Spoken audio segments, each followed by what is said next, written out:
लगातार लूटमार की जा रही है और पिंडां 'ਚ जिस वेले बारिश पैंदी है तो बारिश पैण तो थोड़ी देर पहले चूहे खुड्डां दे विचों निकल के इधर उधर भजना शुरू हो जाते हैं। ਇਹ ਸਾਡੇ पिंडां ਜਿਹੜੇ ਬਜ਼ੁਰਗ ਨੇ ਇਹਨਾਂ ਨੂੰ ਇਹਨਾਂ ਗੱਲਾਂ ਤੋਂ पता लगता है कि बारिश आने वाली है, बिकॉज वो चूहे निकल के खुड से इधर जा रहे होते हैं उधर जा रहे होते हैं, तो उससे पता चलता है कि अब्र रहमत आने वाली है। जब से कश्मीर में खान ने इलेक्शन जीता है और उसके बाद ये ऐलान किया है कि अगला पड़ाव जो है वो सिंध है, तो आप सिंध के अंदर भी देख रहे होंगे कि इधर से निकल के कोई उधर भाग रहा है, समीउल्लाह से कलीमुल्लाह। ये मैं मुहावरतन यूज़ कर रहा हूँ, हालांकि समीउल्लाह और कलीमुल्लाह तो बड़े ही दरख्शां सितारे हैं हमारी तारीख़ के।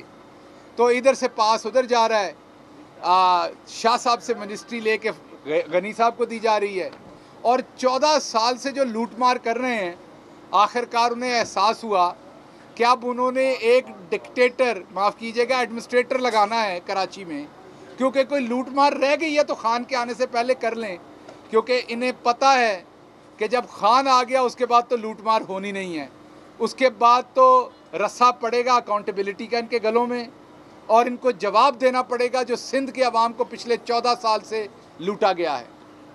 तो मैं ये वाज़े करना चाहता हूँ कि हमें आपका डर, हमें आपका दौड़ना भागना नज़र आ रहा है।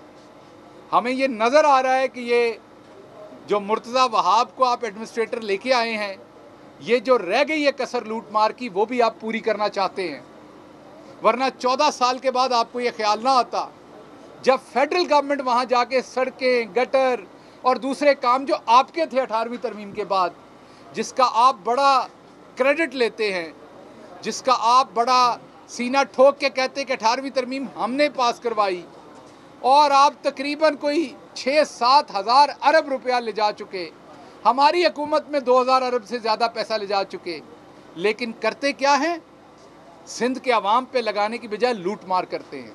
अब लूट मार की नई दुकान खुली है और वो एडमिनिस्ट्रेटर के नाम पर नई लूट मार होगी। तो हम ये वाज़े करें कि किसी को कितनी भी तकलीफ़ हो, सिंध हमारा उतना ही घर है जितना पंजाब है, सिंध की आवाम का भी इमरान खान पे उतना ही हक़ है जितना पंजाब का है। तो इमरान खान और उसकी पार्टी अब सिंध में पूरी कुव्वत से आ रहे हैं। अब आप इधर से निकल के उधर भागें या उधर से निकल के इधर भागें, ये आपकी आड़ियाँ झाड़ियाँ से कुछ चेंज नहीं होना। अब आपको गिलगित बल्तिस्तान, कश्मीर, केपी, पंजाब और उसके बाद आपको पता है बलूचिस्तान में हमारी मखलूत हुकूमत है, उसके बाद इंशाअल्लाह अब हम आपको नज़र आएंगे कि सिंध में भी इमरान खान का परचम जो है वो लहराएगा, पीटीआई का परचम लहराएगा। दूसरी गल मैं कर दिया, क्योंकि एक गांव में आया हुआ हूं तो अपने दोस्तों के लिए उस ज़ुबान में दूसरी बात मैं ये कर दूं जो बड़ी इम्पोर्टेंट है। हमारे मुल्क का 3 दफ़ा वज़ीर आज़म रहने वाला बंदा, जिसने इस मुल्क को लूटा, इस मुल्क का एक एक पैसा लूट के एक और मुल्क को अपना वतन बनाया और वहाँ पर पैसा लेके गया, और कल उन्होंने ये कहा, उन्हें कल का मतलब पिछले 3-4 दिन में, कि हुजूर आप झूठ बोल रहे हैं, आप कह रहे हैं मैं बीमार हूँ मेरा वीज़ा एक्सटेंड करें, लेकिन जो आपकी एक्टिविटीज़ हैं, जो आजकल जब आप वीज़ा अप्लाई करते हैं तो सोशल मीडिया के आपको अकाउंट देने पड़ते हैं, सबको देने पड़ते हैं, यहाँ से भी जो अप्लाई करता है वहाँ भी दिए मियाँ साहब ने। तो जो सोशल मीडिया से उन्होंने उनकी एक्टिविटीज़ देखी, उन्होंने कहा कि आपकी एक्टिविटीज़ ऐसी नहीं है कि आप बीमार हैं। ये जड़ा मसला इत्थे बनया होया सी, इनू लगता सी कि उत्थे भी इहो जिहे ने अपने भर्ती किए हुए डॉक्टर जिन्हां दे कोलों झूठी रिपोर्ट ला लेनी है। अब वो वहाँ रिपोर्ट मांग रहे हैं और वहाँ पर कोई ऐसा डॉक्टर मिल नहीं रहा जो रिपोर्ट बना के दे। तो वो 3 दफ़ा चांस देने के बाद मियाँ साहब की जो रिक्वेस्ट थी कि वीज़ा दे दें उस मुल्क को जिसमें सारी लूट के दौलत लेके गए हैं, जिसको अपना मुल्क बनाना चाहते थे, वो आप कह रहे हैं यहाँ से निकले, आपका वीज़ा एक्सटेंड नहीं कर सकते। तो हुण पुछदे फिरदे ने मैं किहड़े पासे जावां, मैं मंजी कित्थे डावां। सो मियाँ साहब बात यह है कि मंजी ते तुहाडी जिहड़ी अडियाला जेल च डाई जानी है, जिथे पहले डट्ठी सी, जिथों तुसी फ्रॉड करके निकले सो। बहादुर लोग जो होते हैं वो जब कोई बंदा मजबूर होता है तो उसकी मजबूरी पे यकीन कर लेते हैं, भले वो झूठ बोल रहा हो। आपने वही काम किया, आपने बीमारी का झूठ बोल के आप यहाँ से भागे। लेकिन अब आपको वापस आना पड़ेगा।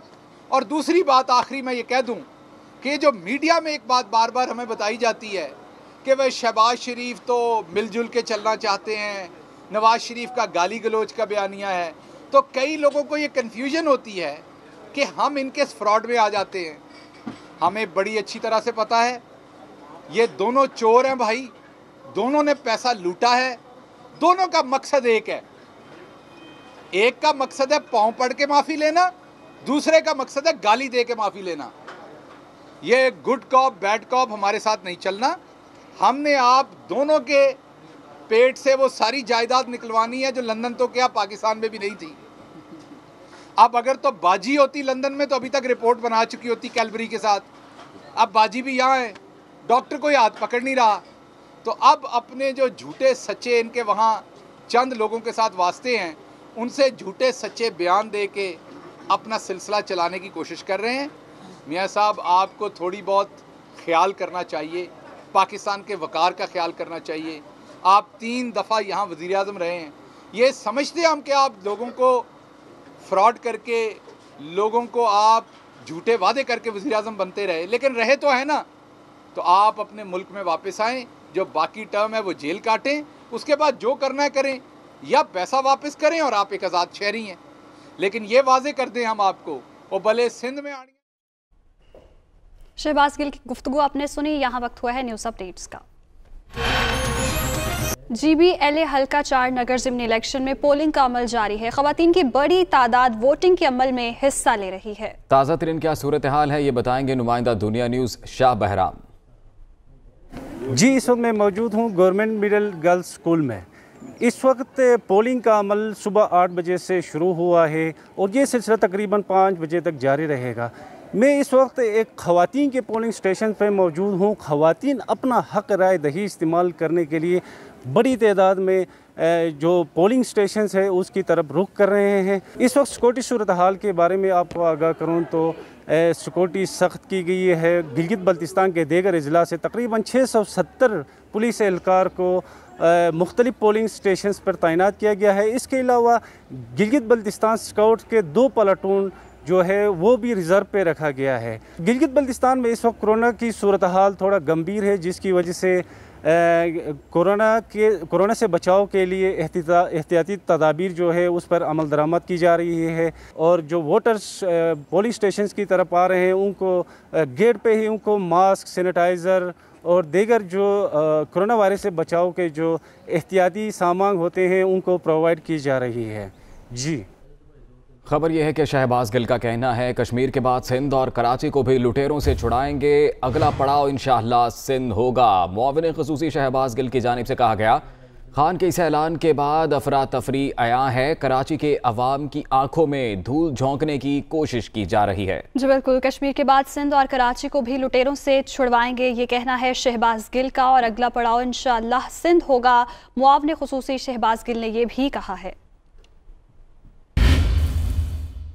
आगे बढ़ेंगे, आपको बताएंगे पाकिस्तान तहरीक इंसाफ के रहनुमा हलीम आदिल शेख का कहना है कि सिंध में पीपल्स पार्टी की आखिरी बारी है। मुराद अली शाह नालायक हैं, काबीना में जितनी चाहें तब्दीलियां कर लें, काम नहीं चलेगा। सिंध में गवर्नर राज नहीं लगेगा, अवाम ही पीपल्स पार्टी की हुकूमत गिराएंगे। आखिरी बारी, अब जरदारी, इनका गेम एंड हो चुका। इमरान खान ने सिर्फ कहा कि मैं सिंध आ रहा हूँ और इन्होंने पूरी टीम तब्दील कर दी। अरे भाई, जितने रेलू कट्टे डाल दो टीम में, ये जीतने वाली टीम नहीं है। आपका कप्तान ही बेकार है मुराद अली शाह को जो टीम दोगे, जितने गुटका किंग दे दो, जितने माफिया के लोग दे दो, कुछ भी नहीं होना। हमने कहा कि ना गवर्नर राज लगने जा रहा है, ना कोई गैर आईनी कायम होने जा रहा है, लेकिन ये ज़रूरी है कि सिंध हुकूमत ये रहेगी नहीं। कुछ भी हो, सिंध के अवाम अब इनको फारिग करना चाह रहे हैं और देखिएगा कि सिंध हुकूमत ये खुद अपने वज़न से, ये जो गुनाहों का वज़न है उसमें गिर जाएगी।